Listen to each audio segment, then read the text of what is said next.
in your first panel, you heard not so much the voices of the past. I don't want to frame it quite like that, but the foundations. You know, where have we been?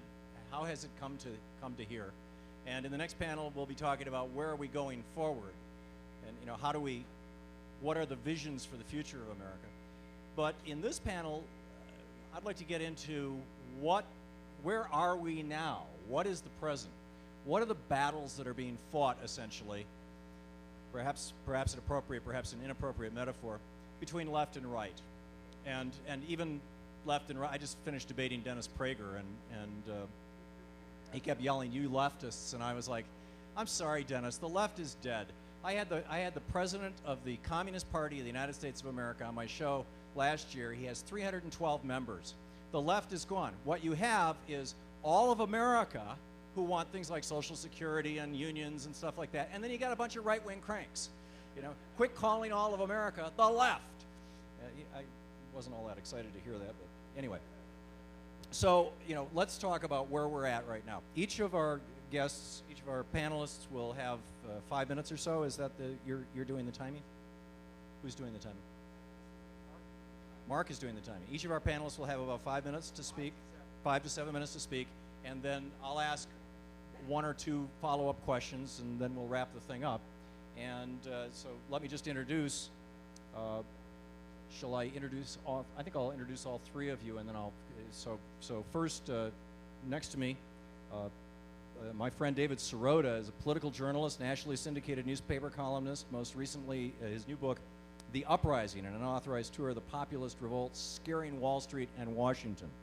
Please welcome David Sirota. Please, a round of applause for David Sirota. Paul Krugman, last time I saw you, Paul, was on a cruise ship, and you were not feeling all that. Yeah, you're sick as a dog. But it's great to see you hale and hearty.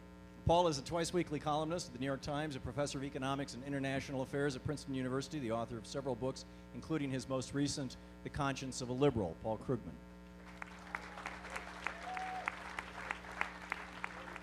And John Podesta, one of my heroes, the work that you've done putting together the Center for American Progress, one of the resources that I use every single day, and credit frequently, but not probably often enough. The president and center for the Center for American Progress. He served as chief of staff to President Clinton in the administration's final 2 years, and is the author of this month's The Power of Progress: How American Progressives Can, once again, Save Our Economy, Our Climate, and Our Country. John Podesta. So let me start with you, John. Where are we at right now? What is the battlefield, to use that metaphor, or feel free to reinvent the metaphor if you want to use a different one? What is the state of left versus right? Well, you know, I think that the American public has experienced 8 years of failed conservative governance, and I think if you look at that across the board, Bush basically got all the big stuff wrong. The economy, with respect to where they want to go, is, hi Arianna, Arianna Huffington, everybody. I think in particular terms, I think that the program that Bush put forward has really not worked for the working people of America. Weekly wages are down, family income's down. That's at an all-time high. First panel. We're experiencing an energy crisis today. I think we're going to experience an even greater crisis as a result of global warming in the future. One of the things that I think is of concern is that I think that people have lost faith in the ability of government to really function and move the country in a positive direction, in a progressive direction. And that's why actually I decided to write this book, which was to trace the history of activism of people at the turn of the last century who got involved in challenging a context in which both the workers were being abused, but the great social injustice of the Gilded Age was rampant, and people decided that they needed to get involved. It's happened at the grassroots. It percolated up, sort of resonance with what David's been writing about as he's been traveling the country.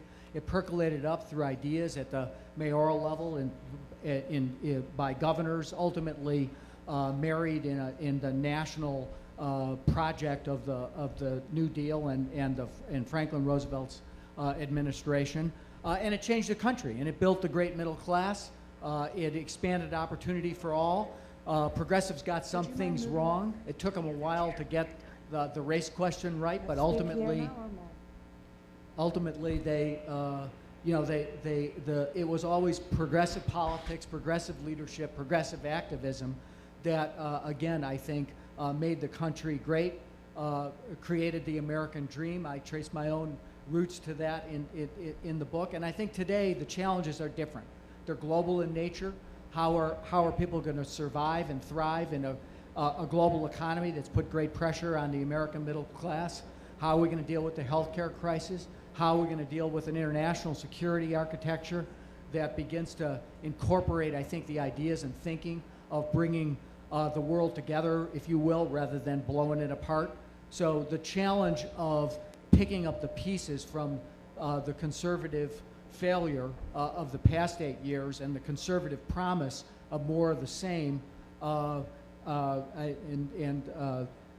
skipped over, as I said, the global energy crisis that we face and the one that we will face with respect to dealing with really the profound economic and security challenges of global warming.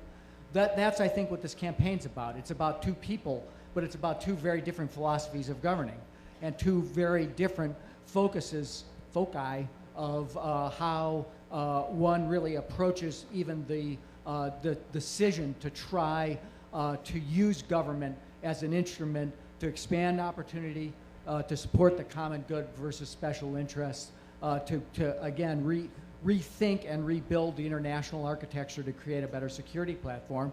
I think that Barack Obama is a great standard bearer for that. I think Biden was a good choice to run alongside him.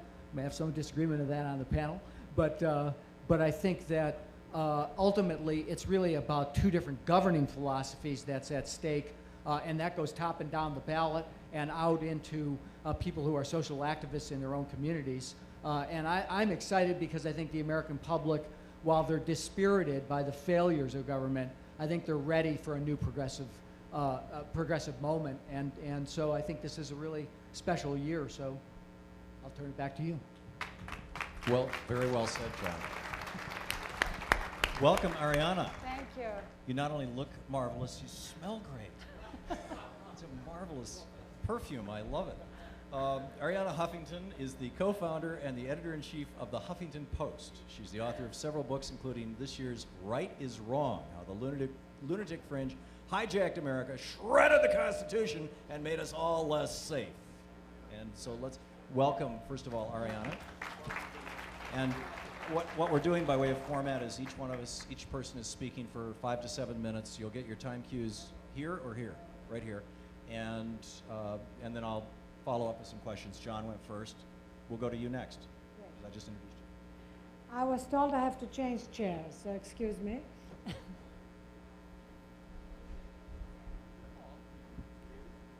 Oh, so that I can look at Mark. I can understand. So first of all, thank you so much for having me here. I hope you can all hear me because you have to deal with my Greek accent. Can you all hear me okay? So I agree with everything John said. I just feel increasingly that the way we define... Oh, I don't need the mic.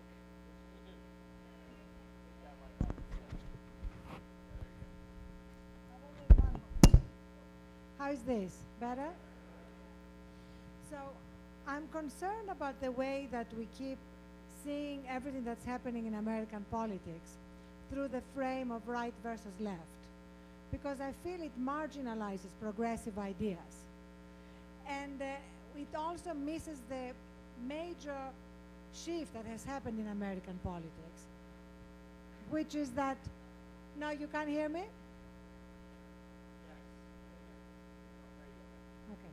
Which is that basically a lot of the positions that used to be considered left-wing are now solidly mainstream. In fact, the center of American politics has shifted.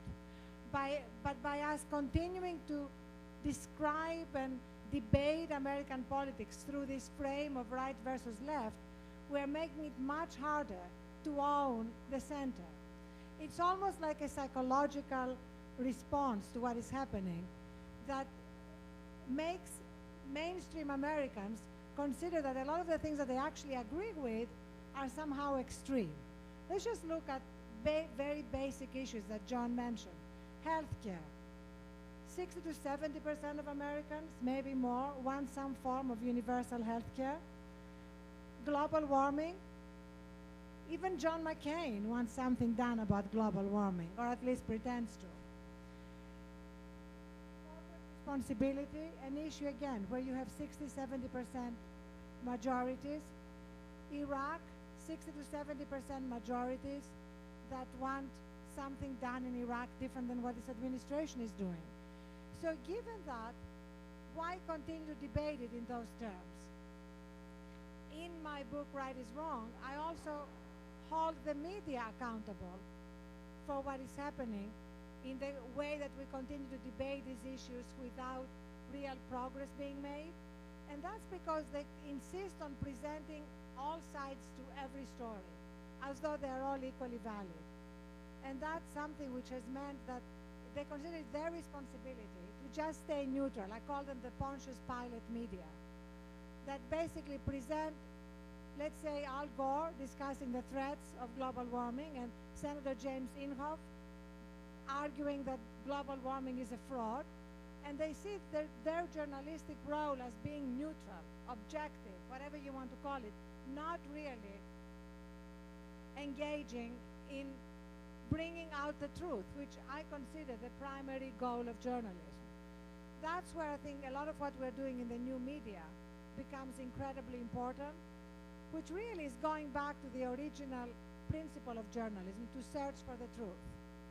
So I feel that as we debate the big issues that John talked about, it really would make a big difference if we frame the debate in a way that makes it more likely that the majority of the American people will recognize that they really agree with progressives.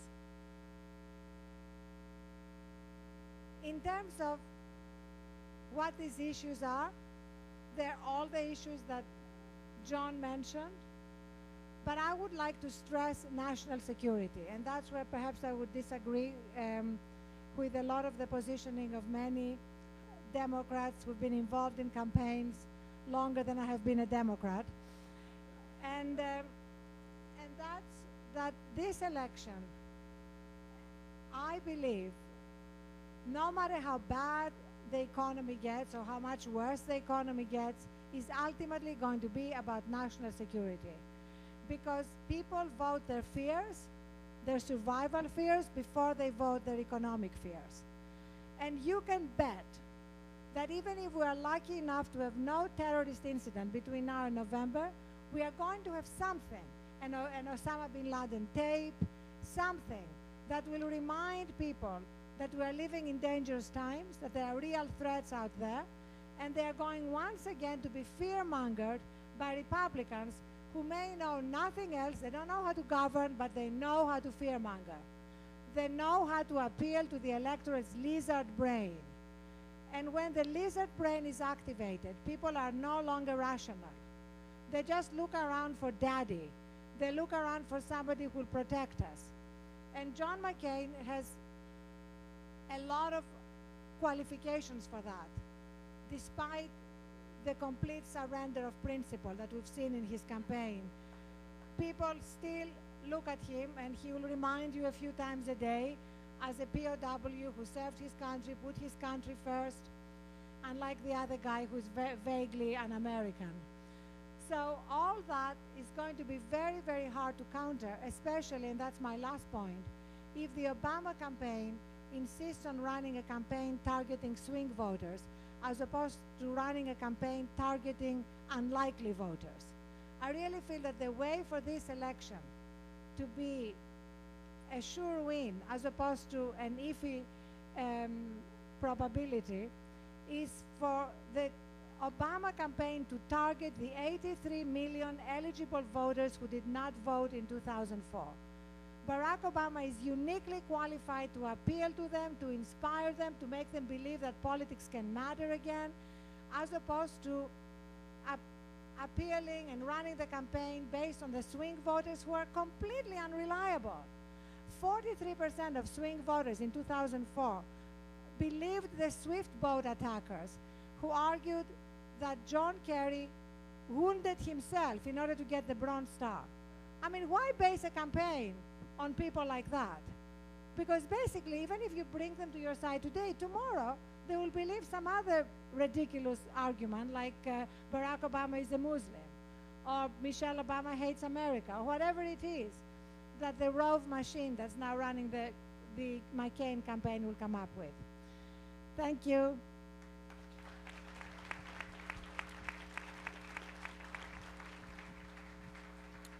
Okay, thank you very much, Arianna. And that was great. Whoever's running the board, if you can selectively heat up or cool down these mics and just cut everything else down, I think you'll get rid of some of your, maybe I'm telling you what you already know, and I'm assuming it's somebody back there. You get rid of some of the feedback and keep some of the mics hot, because that mic wasn't quite hot enough. Let's go to Paul Krugman. Okay. Are we? Yes, we're running. Okay. So, actually, I thought I'd just take you a quick trip down memory lane, because when I was trying to put this together, I found myself thinking about a very bad Tuesday in November 2004, and what happened afterwards. And you may recall that all of the punditry on that bad Tuesday night in November 2004 was saying, you know, this is the end of progressivism, America's conservative country, permanent Republican majority. I was actually urged by, not told, but urged by some people at my employer to lay off on Bush a bit, because after all, and the words have stuck with me, the election settled some things. And then what happened? What was tremendously revelatory to me, and it's something that I know Nancy Pelosi still talks about a lot, was what followed afterwards, which was that George Bush said, okay, what we're going to do is privatize. They didn't use the word, but we're going to privatize Social Security. And it was a gigantic belly flop. It went nowhere. After a couple of months, when people assumed, well, this is Bush and he's won the election, it turned out that the American people hated the idea of tampering with the legacy of the New Deal. And what became clear was that America never was a conservative nation. The whole notion that the public had bought into all this stuff about government is bad, and you know, helping your neighbor is a bad thing, and we need to you know, selfishness is good, and all of that was never true. What had happened was that Bush had won the election, as so often happens, by playing on people's fears. And it actually came as a big shock. You could see that a lot of people who had voted for Bush because they thought he was going to defend them against gay married terrorists were absolutely shocked when the first thing he did after the election was say, and now we're going to privatize Social Security. Even in 2004, we were ultimately a progressive nation, though a lot of people didn't know that. To this day, a lot of people say they're conservatives, but then you ask, well, what do you think? You know, should we cut back Medicare? Should we privatize Social Security? Say, oh, no. Actually, famous line, if you're in the healthcare wonk business, the constituent who yelled at a senator, "Senator, don't let the government get its hands on Medicare." But people love these programs. If we can get universal health care, they will love it too. Within a year after a universal health care system comes into existence, it will be untouchable. It will become something that's as American as apple pie. Now, there's another lesson from that bad Tuesday in 2004, which is, although I think the aftermath showed that it was not really a conservative victory. It was a victory for fear-mongering. It also showed that political victory, if you can't make fundamental changes, can be ephemeral. And you know, I'm not. You know, this election is going to produce an enlarged Democratic majority in in the House. It's going to produce an enlarged Democratic majority in the Senate. It's probably, though I'm not as sure of that as I wish I was, going to produce a Democratic president. It's going to be a more progressive majority. Democrats had large majorities in 1993, but they were not solid. They were ideologically riven. It was not a cohesive party. That's not going to be true now. It's going to be a much more progressive party. But use it or lose it.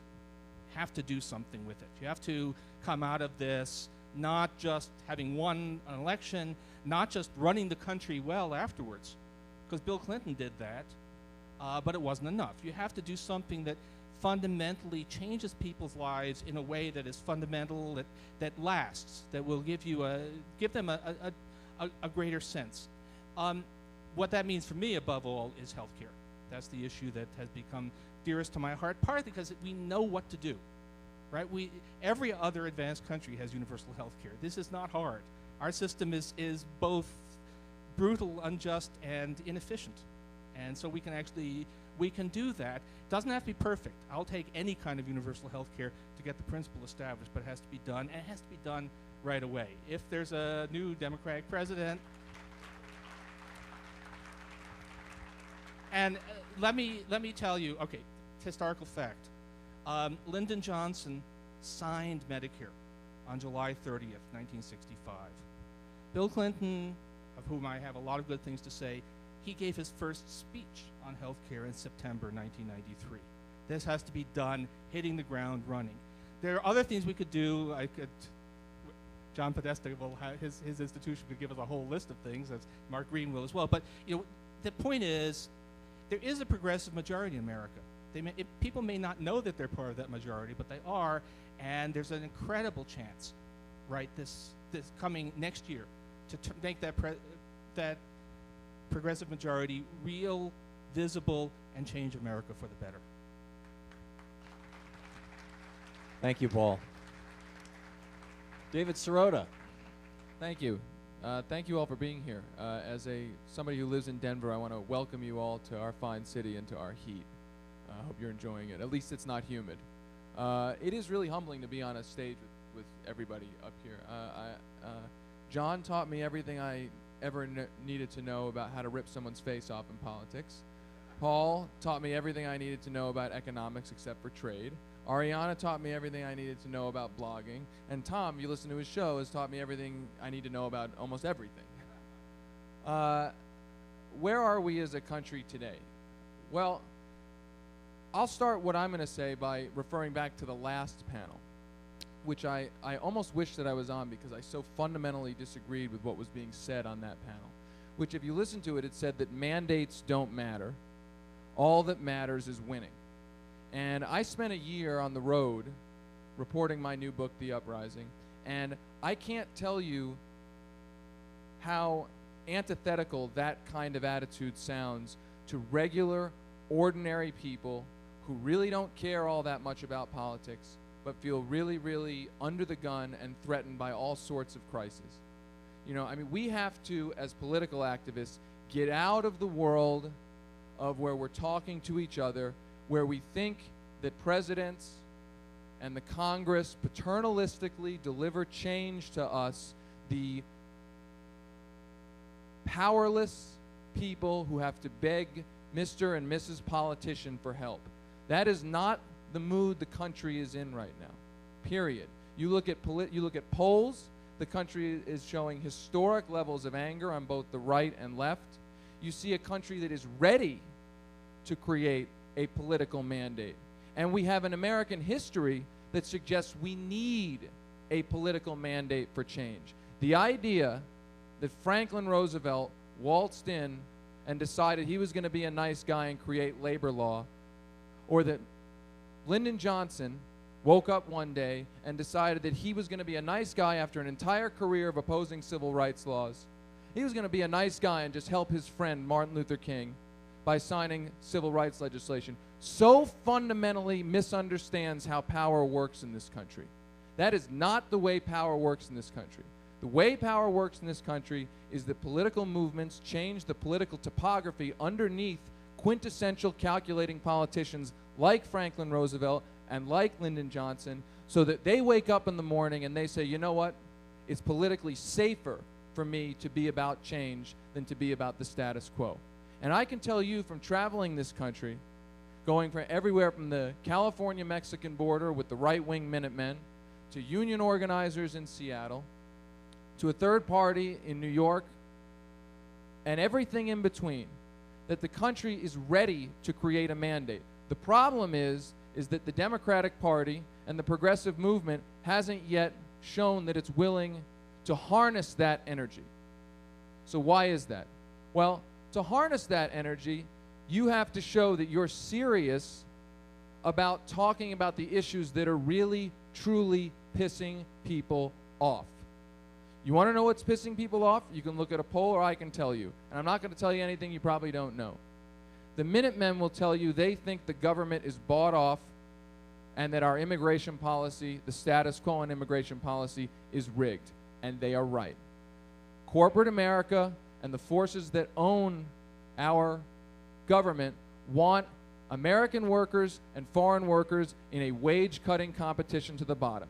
Now, I disagree with what the Minutemen prescribe, but it's the same kind of impulse that you hear from union organizers who say the government is bought off and they are helping corporations rip off workers with low wages and by union busting.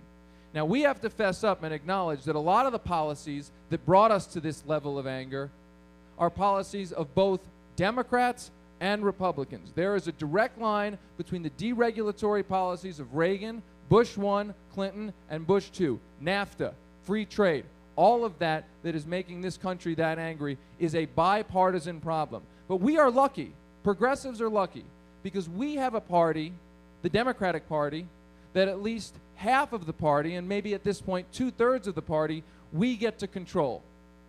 So that means that this election is an opportunity, and we have to force the party to seize that opportunity. If we don't force the party to seize that opportunity by taking stronger stands, the idea, for instance, on the last panel that by taking a progressive stand you are risking yourself politically is so silly if you read the polls, as Arianna has said. The center is our center. So we don't have to ask Democratic politicians to take politically risky positions when they take progressive positions. We have to ask them to take majority positions, often in times juxtaposing themselves against the interest of a tiny minority of wealthy financial elites who are telling them not to do that. So that is our challenge. I think we're up to it. But I want to leave you with one thing in my remarks. If you think that this election, that by voting for president, you are changing things, you are wrong. You are creating the potential opportunity for change. That is all that you are creating. That is all that we will be creating.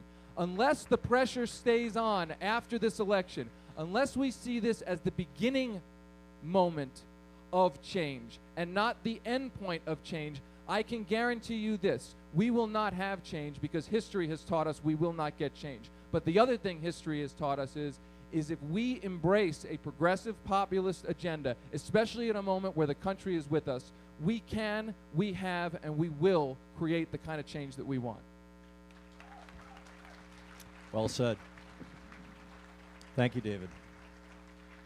David, let me just follow up on that. I end my show every day with "Democracy begins with you, tag, you're it," and my favorite rant is that we don't elect leaders in this country, we elect representatives, and that what politicians do is they look for the parade.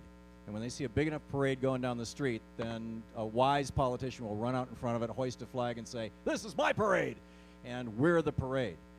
How do we convince, and maybe convince is the wrong word, maybe slap upside the head is, or some variation thereof, how do we convince the apparatchiks in the Democratic Party, the mainstream apparatus of the, and the individuals within the party, that it's okay to talk about this stuff? In fact, that the parade that we have their back, that we're here. I'll offer a very quick answer. If you want to talk to people inside the Democratic Party who work on campaigns, I used to be one of them. You want to tell them why it's good or wise or smart or the right thing, forget about the morals of it, but politically smart to embrace a progressive agenda. For instance, let's just talk about on trade, economic issues, okay? you say to them 2 words: Sherrod Brown. Last I checked, Ohio is the most politically important state in the country. And last I checked, the most economically progressive member of the United States House of Representatives ran an economically populist campaign saying he was a proud progressive and removed a Republican incumbent by double digits in Ohio to elect himself to the U.S. Senate. That should say everything you need to say to a Democratic campaign operative. Thank you. Arianna, you talked about unlikely voters. I thought that was a fascinating concept. And how do we find them? And given the vagaries of voting registration laws in so many states. I mean, I think we have 9 states where we have same-day voter registration, but the rest of them we don't. How do we, what do we do? Well, first of all, this is the Obama campaign is uniquely poised to find them because they are using the internet like no other campaign has used the internet. In fact, if it were not for the internet, there would be somebody else. Can we try swapping the microphone that David was using with the one you're using? Because that's awful. Although I think it probably has more to do with just popping right into it. Another sexist remark. First it's my perfume, then it's my voice, right? No, I want to hear you. No, Was no, that I'm only sexist to joking. I'm compliment only you? joking. I'm only joking because we've had so many references to sexism that I have it in my mind. No, of course not. So what I said is that the Obama campaign is uniquely positioned to find the unlikely voters. They have basically revolutionized the use of the internet. I mean, if you, as people who worked in the Dean campaign said, they were the Wright brothers, and the Obama campaign is the Apollo project. We don't know whether it's Apollo 8 or 11, we'll find out. But the bottom line is that they managed to make the transition from the viral to the street. They know how to harness emails, they know how to appeal to young people, they know how to use social networking sites. So it's given that some of the most unlikely voters are young, it's really the campaign position to get to them, to convince them that Obama has the right message, that they are already progressives, as David said. And the alternative, David used the positive reinforcement of Sherrod Brown. I would like to use a negative reinforcement of saying, do you want a repeat of 2002 and 2004? 2002 and 2004 was the Democratic leadership at its worst, equivocating, triangulating, taking no bold positions, with Thom basically saying, vote for the war to get it off the table, and then we'll run on the economy and win. And look how well that turned out. In 2004, we had John Kennedy putting his hunting outfit on and going hunting in Michigan on the front pages of the New York Times to demonstrate that he was a real guy. Those kinds of ways of running campaigns are really not going to win, to bring victory in 2008. So the alternative is a bold, progressive campaign that will really resonate with unlikely voters who are very worried at the moment, more worried than ever, that the promise of the American dream is going to elude them. So we should amplify that. We should amplify that. By the way, thank you for calling me out on that. I wouldn't have said to David that I liked his cologne. I was only joking. Yeah, okay. Make me think. John Podesta, how do we build, you have done a brilliant job of building not just one, but multiple institutions, or at least institutions within institutions. And, well, for example, the genesis of this, I had Jerome Corsi on my show last week. And normally when I have conservatives on, I debate them. But when I had Corsi on, I started out by asking him about his arrest for child porn in 2003, which didn't exist. And when he got all indignant, I said, well, I read about it on the internet, and then, and it went downhill from there. I mean, I just kept throwing these scurrilous charges at him, and every time he'd freak out, I'd just say, well, I've read about it. Somebody said, people are saying. But what was interesting is that he's part of this lawsuit against Regenery, I guess is how you pronounce it, the Regenery, for, basically turning do-nothing books, his books and Coulter's books and whatnot, into New York Times bestsellers by using book clubs and using right-wing websites. To the best of my knowledge, no such structure exists on the progressive side, in large part because there's not the funding. To instantly create a New York Times bestseller. Well, the Progressive Book Club is great, and it's a really important thing, but they're not buying 50,000 books and then handing them off to a website and saying, giving them away for free, with Richard Mellonscapes' money or whatever. So in a more transparent and honest way, how do we build the institutions that actually are not going to end up with the authors suing them, are not going to be seen as shell games, and that will endure over time and have power and effect in the political discourse? Well, I think that's been the great progressive project of the past 5 or 6 or 7 years, and I want to. David noted that I taught. What did you say, David? I taught people about ripping people's face off. That's because David was one of the original people at the center who helped build the Progress Report and the new media platform that we've extended through Think Progress and other places. Look, I don't think that this is, I used to kind of walk into rooms and everybody used to say, when are we going to buy our own TV network? Rupert Murdoch did that. Why can't we do that? And I think that's the wrong approach. And I think that if you think about what's happened with the Huffington Post, with what David's done, Paul's column, what we've done at Center for American Progress, Media Matters, you go down the list of organizations in which there's been new investment. I think I would characterize them as sharing some criteria. One is that they speak the truth. That I think that we try to still live with a high level in a fact-based world. I think that the right has taken the country off track, and I think they've taken their project off track by basically lying all the time. And ultimately, I think that if there's somebody on the other side to expose that, we'll win and they'll lose. The other thing is to experiment. I mentioned the early progressive reformers. They experimented at government, but they also experimented in social organization, in building institutions. Jane Addams at Hull House, people like that who are active, trying to extend their ideas, their commitment, their ability to reach wider audiences through support and experimentation. In the commercial media world, ultimately, I think that means you got to get an audience for commercial media. I think that's what has made the Huffington Post so successful. There are policy questions that are problematic in terms of being able to essentially reach people, organize, create social organization.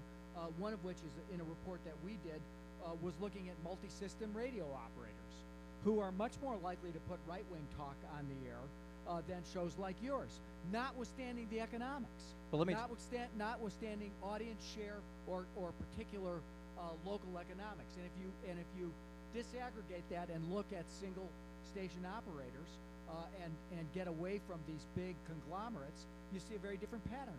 So I think those are all kinds of things that we need to continue to press on, push for, and create new institutions. But doesn't I'm sorry, Paul, you wanted to jump into this.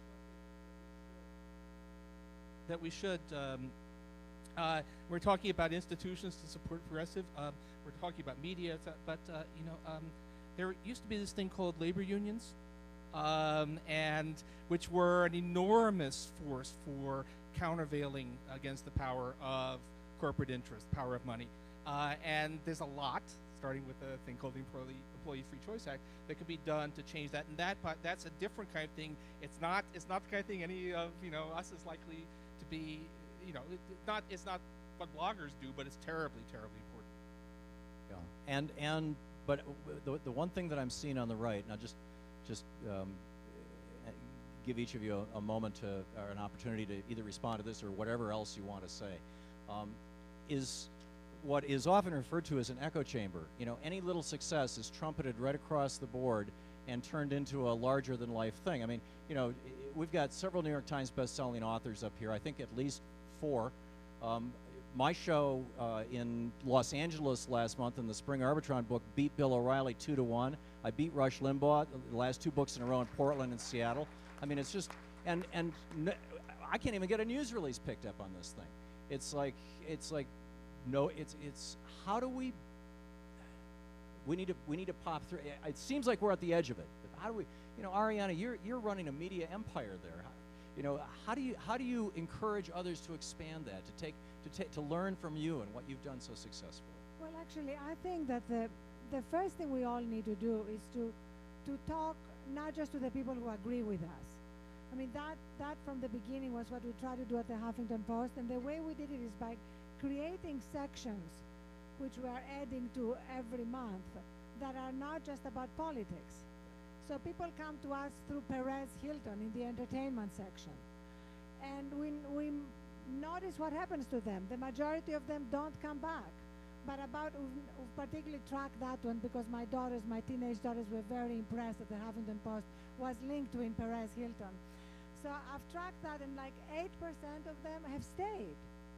And multiply that by every day somebody linking to you or somebody coming to you who doesn't necessarily agree with you politically, but begins to discover a fact-based reality, as John said, in the way we cover politics.